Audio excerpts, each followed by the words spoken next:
What happens when a whole nation thinks it's untouchable? Yeah, or when, deeply held faith gets swapped out for just relying on yourself. Or even when just going through the motions of worship kind of takes the place of a real relationship? These are huge They questions. really are. And today, you and I were doing a deep dive into exactly that, the profound anguish of Jeremiah and the people of Judah.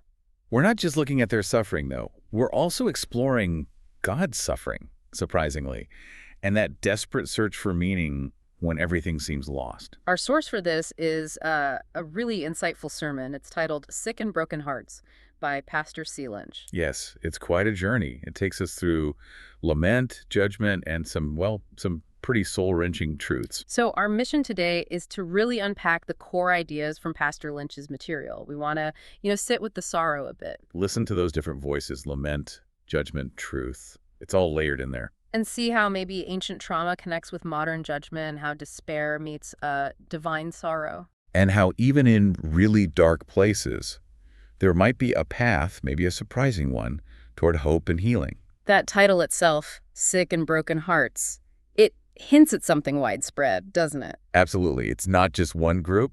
It points to the suffering of the people of Judah, of Jeremiah the prophet. And even, as we'll get into, God's suffering too. So yeah, plenty of heartache to go around. Definitely.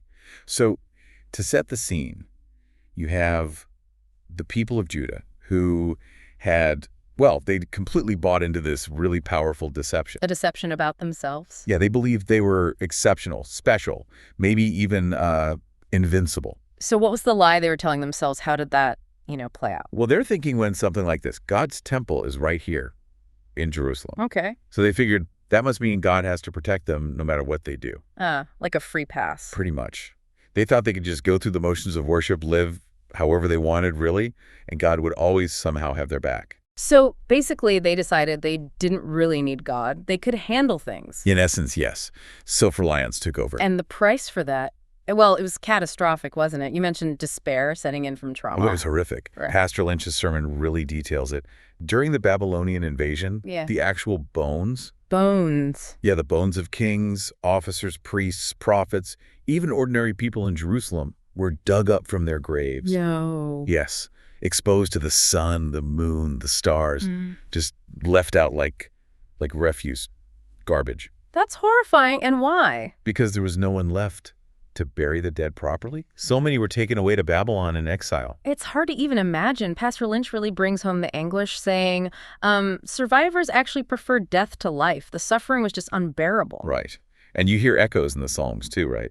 Descriptions of nations defiling the holy temple, Jerusalem laid in ruins. Bodies given to birds, blood poured out like water, just total devastation. And it wasn't just one quick attack. It was wave after wave of forced exile, Yeah. at least 3 major ones. So losing everything, their city, their land, the temple, their king. Everything. It was an incomprehensible loss. And to really get the depth of the trauma, Pastor Lynch uses the example of King Zedekiah. What happened to him? He was actually a puppet king the Babylonians had installed, and they executed his sons right in front of him. Oh my goodness. And then right after, they gouged out his own eyes, so the last thing he ever saw was the death of his children. Wow. That's just chilling, utterly harrowing. It really is. And right in the middle of all this horror, you have Jeremiah. The weeping prophet. Exactly. And his job, to bring hope into this absolute mess. He knew people needed to hear the truth, even a hard truth, to find any kind of freedom. And he wasn't just voicing his own pain, right? He spoke for others too. Yes, he voiced the anguish of multiple peoples. And, as Pastor Lynch highlights, this ancient trauma. It's maybe not as far removed from our own experiences when we might think. That's a really interesting point the sermon makes, that maybe we aren't so different today. Exactly. The context change, of course.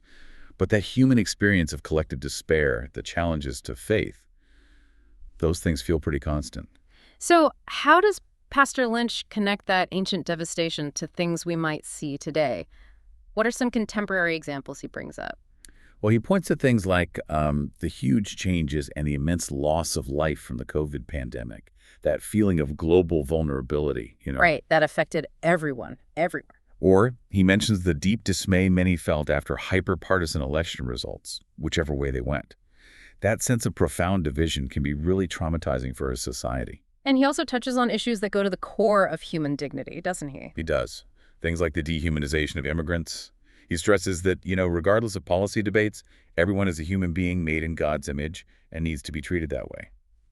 Even difficult situations like deportation or imprisonment. Important distinctions. And he also mentions concerns over proposed changes to accessibility standards for people with disabilities, both physical and mental, and maybe a broader sense of civil rights and human rights feeling under attack. It sounds like he's painting a picture of widespread anxiety and hurt. Yes, and also sudden tragic deaths, the kind that just shatter communities, and even the proposed pulling back of mental health care funding in schools, funding that was put in place after tragedies like Uvalde. Despite arguments that mental health is often cited as a root cause of violence. Exactly. It creates this sense of dissonance, of trauma meeting trauma, as Pastor Lynch puts it. Trauma meets trauma. That's a powerful phrase. Mm-hmm. It suggests that collective wounds don't just happen in isolation. They sort of build on each other. Right. They trigger and compound existing pain, whether it's ancient Judah or our world today. Which really brings up some critical questions for you listening right now. What do you do when you feel like you've lost it all? Or even just feel like you have? What do you do when hope just seems gone? Yeah, those are tough questions. They really are.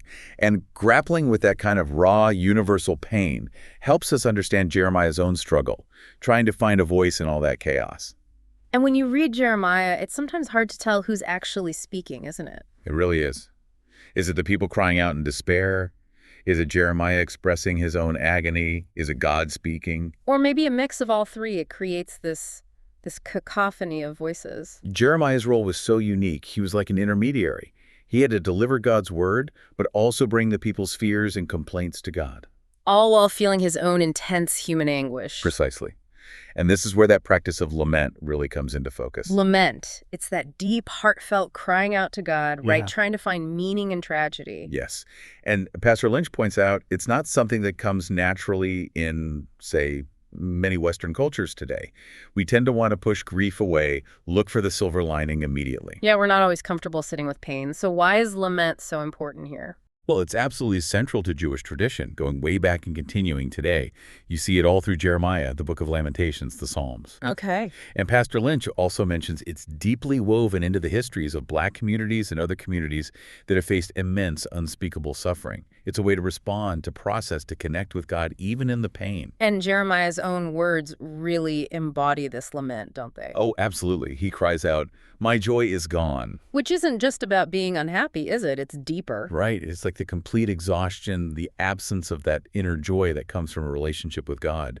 The people felt that was lost, and Jeremiah felt it too. He also says, I have no hope. Stark words. And grief is upon me, grieving the loss of everything. The temple, the king, the city, their whole way of life. And then, my heart is sick. What does that mean in this context? Pastor Lynch explains that in Hebrew, the heart isn't just emotion. It's the inner being, the mind, the will, the whole person. So, my heart is sick means his entire being is broken. And he's voicing his own feelings, the people's feelings. And maybe even reflecting God's feelings, as we'll see. He even says, I am crushed because my people are crushed. Wow. So he's deeply identifying with their suffering. Yes, and perhaps even channeling God's own pain in that identification. Which brings us back to that core message from Jeremiah, the need to speak truth, even when it's incredibly painful. Yes, speaking truth into suffering. And this connects to the idea of responsibility. How so? Well, Pastor Lynch draws a parallel to 12-step recovery programs. The first step is admitting there's a problem. Right, acknowledgement. But the second crucial step is accepting responsibility for your part in the suffering. Not necessarily blame, but acknowledging your contribution to the confluence of causes. Seeing your role in how things got to be this way. Exactly. And the people of Judah, they struggled with that. They failed to take responsibility. They clung to that lie of self-reliance, of invincibility. Which the Babylonians proved devastatingly false. Any hope for repair, for rebuilding, depended on them accepting their part in the disaster. And this is where we hear God's voice directly in the text, isn't it? Yes. God asks, pointedly, why then did they anger me with their images, with their pointless foreign gods? So there's anger there, but it's not just random anger. No, Pastor Lynch argues it's not arbitrary or capricious. It stems from a broken relationship, a covenant violated. This really pushes against that simple tit-for-tat view of God, doesn't it? Absolutely. That transactional idea. Yeah. You do good, you get good things. You do bad, you get punished. Life is a cosmic vending machine. Yeah, the sermon argues God isn't like that. Not distant, not invincible, just standing apart from our pain. Exactly. The sermon offers this really radical insight. God suffers with us. God feels our pain. Yes. Like Jesus weeping at Lazarus' tomb, that shows God entering into our grief, being present in the circle of pain. Okay, that's powerful. God with us. But Pastor Lynch takes it even deeper. He says God also suffers because of us. Because of us. Because God weeps when the relationship is broken. When the people reject God, turn away. It breaks God's heart. That's the really transformative idea here. So our actions are turning away that can actually cause God pain. We can break God's heart. That's the implication. But recognizing our responsibility, hearing that difficult truth, that's what opens the path back. It enables the possibility of restoring that relationship. So judgment and punishment in this view aren't just about retribution.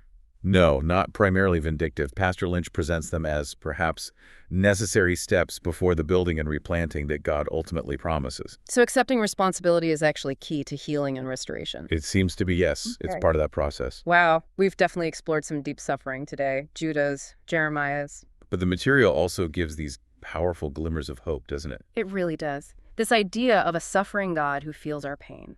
An authentic God who gets angry, yes, but is also heartbroken when relationships fracture. A God who, as Pastor Lynch suggests, shifts from being solely a judge to also being a fellow sufferer.